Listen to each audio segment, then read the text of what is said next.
अस्सलाम वालेकुम रहमतुल्लाहि व बरकातुहू। दोस्तों मैं अभी मौजूद हूँ पीर शलवार शाह के पास।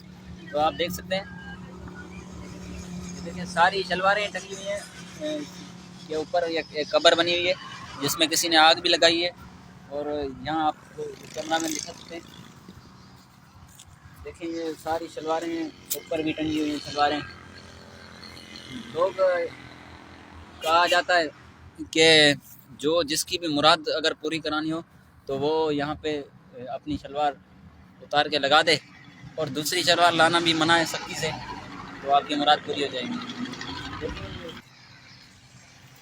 तो देखें आप दुनिया किस तरफ जा रही है और कौन सी तरक्की में जा रही है, और हम मुसलमान देखें कहाँ पे फंसे हुए हैं इन चीज़ों में। देखें सारी शलवारें लगी हुई हैं। हाँ पता नहीं क्या सिस्टम है, अल्लाह माफ़ फरमाए, सबको हिदायत अता फरमाए।